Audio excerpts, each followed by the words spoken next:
एक cargo ship है। सोचिए, समुद्र में तैरता हुआ इतना बड़ा जहाज की इसकी लंबाई करीब 300 मीटर है, चौड़ाई लगभग 40 से 45 मीटर और ऊंचाई दर्जनों मीटर हो सकती है। इसका वजन खाली रहने पर भी हजारों टन होता है और इसके भारी भरकम कार्गो होल्ड्स में सैकड़ों कंटेनर, कार्स और हजारों टन माल ले जाया जा सकता है। अगर इसे एक एग्जाम्पल से समझे तो एक बड़े रोरो कार्गो शिप में हजारों कारें तक लाई और ले जाई जा सकती हैं। वहीं एक बड़े कंटेनर शिप में हजारों कंटेनर समा सकते हैं। लेकिन जरा अब इसके अंदर झांकिए। इस पूरे जहाज में सबसे बड़ा हिस्सा स्टील का होता है। एक बड़े जहाज में दसियों हजार टन स्टील यानी करोड़ों के स्टील इस्तेमाल हो सकते हैं। इसके अलावा aluminium, copper, electrical cables, machinery, engine, fuel system, furniture, glass और दूसरे मटेरियल्स भी होते हैं। अब जरा सोचिए, इतने बड़े जहाज का जब जीवन खत्म हो जाएगा तो इसका क्या होगा? क्या इसे समुद्र में ही छोड़ दिया जाएगा? क्या ये सिर्फ कबाड़ बनकर रह जाएगा या फिर इसके हजारों टन स्टील, मशीनरी और दूसरे सामान को निकालकर उसे एक नई जिंदगी दी जाएगी? और सबसे बड़ा सवाल कि इस एक जहाज से निकलने वाला मटेरियल आखिर कहां कहां इस्तेमाल होता है? यहीं से शुरू होती है शिप रिसाइकलिंग की कहानी। आइए आज की इस वीडियो में हम आपको बताते हैं कि कैसे एक जहाज अपनी उम्र पूरी करने के बाद क्या करता है। क्या उसे वैसे ही रख दिया जाता है या उसे तोड़ दिया जाता है या उसके साथ कुछ और भी चीजें की जाती है? चलिए शुरू करते हैं। तो भारत में ऐसे शिप जो एकदम पुराने हो गए हैं, उनका अब नया घर बन रहा है गुजरात का अलंग, जहां एक पुराने जहाज की कहानी खत्म नहीं होती बल्कि उसके कई हिस्सों को एक नई जिंदगी मिलती है। वहां जहाज को धीरे धीरे डिसमेंटल किया जाता है, उसका स्टील अलग होता है, मशीनरी निकाली जाती है, इलेक्ट्रिकल इक्विपमेंट और दूसरे इस्तेमाल लायक सामान को रिकवर कर लिया जाता है। यानी जिस जहाज ने सालों तक दुनिया का माल ढोया, उसके रिटायर होने के बाद भी उसका बड़ा हिस्सा किसी न किसी रूप में काम आता रहता है। लेकिन यहाँ कहानी सिर्फ कबाड़ से कमाई की नहीं है, इसमें रोजगार है, स्टील की रिकवरी है और संसाधनों की बचत है और साथ ही सर्कुलर इकोनॉमी का एक बड़ा मॉडल। तो जिस जहाज ने सालों तक समुद्र में सफर किया, उसकी आखिरी मंजिल अब भारत बन रहा है। दुनिया में जहाज रिसाइकलिंग की बात हो रही है और इसमें भारत अब सबसे आगे खड़ा है। 2025 में दुनिया भर में रिसाइकिल किए गए जहाजों में भारत की हिस्सेदारी बढ़कर 35.4% हो गई। खास बात यह है कि 2024 में भारत की हिस्सेदारी सिर्फ 30.1% थी। यानी सिर्फ एक साल में ही भारत की हिस्सेदारी करीब 5.3% बढ़ गई। लेकिन सवाल यह है कि आखिर भारत ऐसा कर कैसे रहा है? दरअसल किसी जहाज की उम्र पूरी होने के बाद उसे समुद्र में छोड़ नहीं दिया जाता, उसे एक खास प्रक्रिया के तहत तोड़ा जाता है और उसके काम आने वाले हिस्सों को दोबारा इस्तेमाल किया जाता है। इसी प्रक्रिया को शिप रिसाइकलिंग यानी जहाज का रिसाइकलिंग कहा जाता है। 2024 में भारत में करीब 18.60 लाख ग्रॉस टन जहाजों को रिसाइकिल किया गया। वहीं 2025 में यह आंकड़ा बढ़कर करीब 29.90 लाख ग्रॉस टन पहुंच गया। यानी सिर्फ एक साल में एक बड़ी छलांग। और आपको बता दें कि इससे देश को कई स्तरों पर फायदा होता है। जहाजों से बड़ी मात्रा में स्टील और दूसरे उपयोगी सामान वापस मिलते हैं।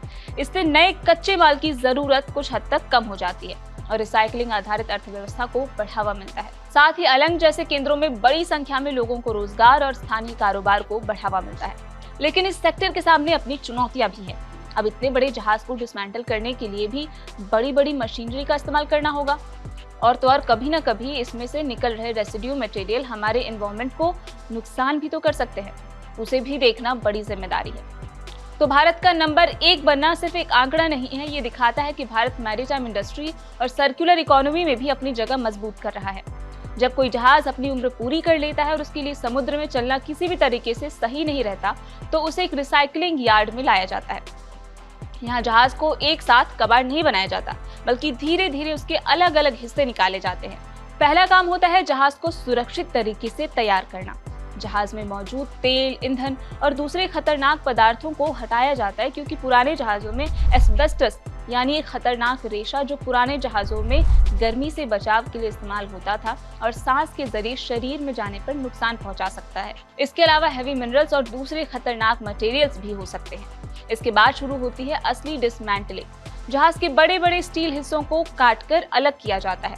फिर machinery, engine, electrical equipments, furniture और दूसरी चीजें निकाल ली जाती हैं। यानी जहाज का हर हिस्सा सिर्फ कबाड़ नहीं होता, कई चीजें दोबारा इस्तेमाल की जा सकती हैं। इंटरनेशनल मैरीटाइम ऑर्गेनाइजेशन के मुताबिक सही तरीके से शिप रिसाइकलिंग करने पर जहाज में इस्तेमाल हुए लगभग सभी मटेरियल्स और इक्विपमेंट्स को किसी न किसी रूप में दोबारा इस्तेमाल किया जा सकता है।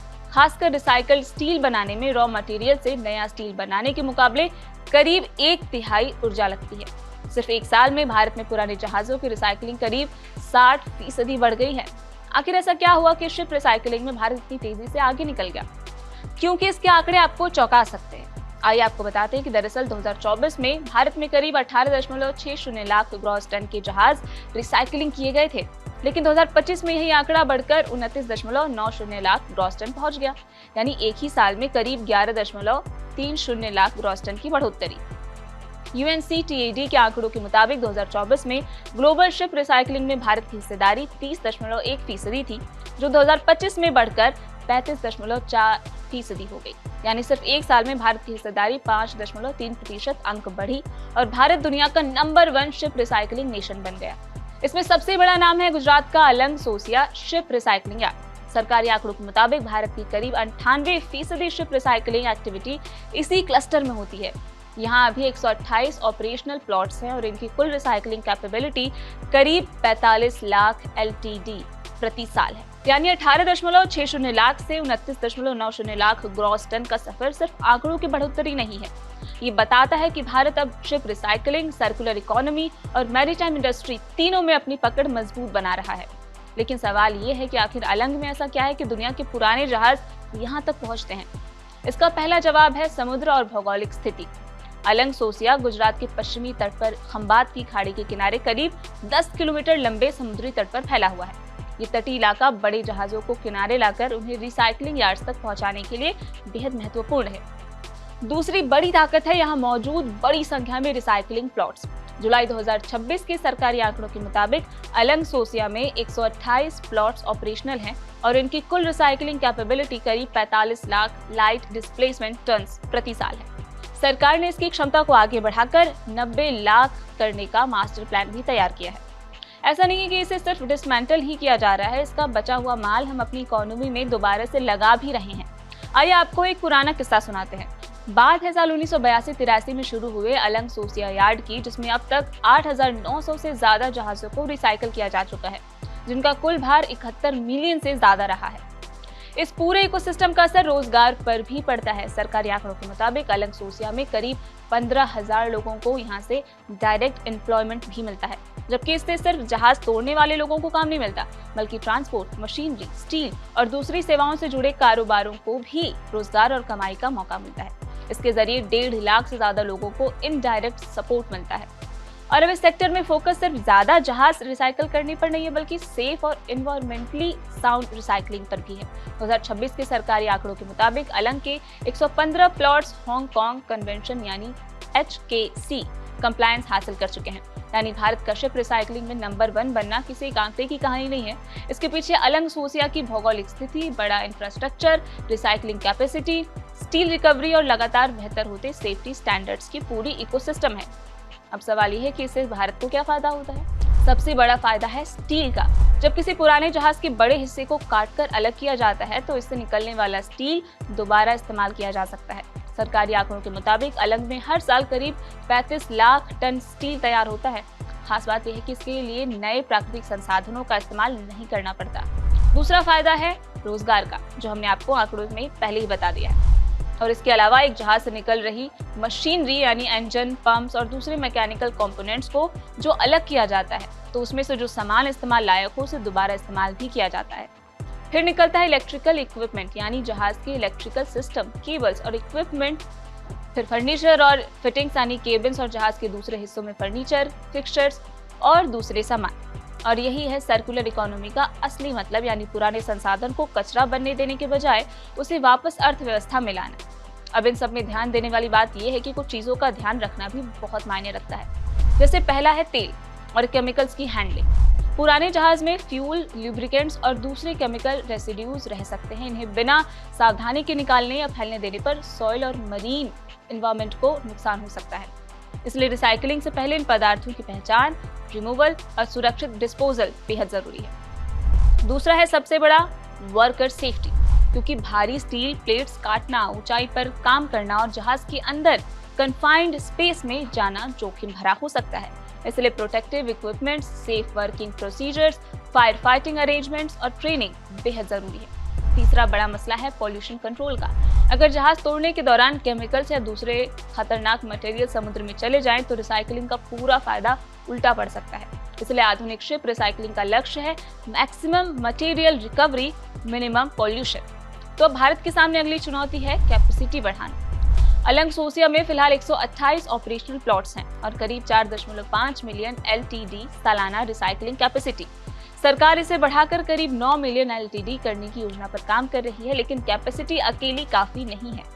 भारत को इंटरनेशनल सेफ्टी स्टैंडर्ड्स के मुताबिक ज्यादा से ज्यादा यार्ड्स को तैयार करना होगा, टेक्नोलॉजी बेहतर करनी होगी और खतरनाक मटेरियल्स की हैंडलिंग को और मजबूत करना होगा, और सबसे जरूरी स्किल्ड वर्कफोर्स तैयार करनी होगी, क्योंकि भविष्य का शिप रिसाइकलिंग सिर्फ ज्यादा जहाज काटने का नहीं बल्कि ग्रीन शिप रिसाइकलिंग का होगा।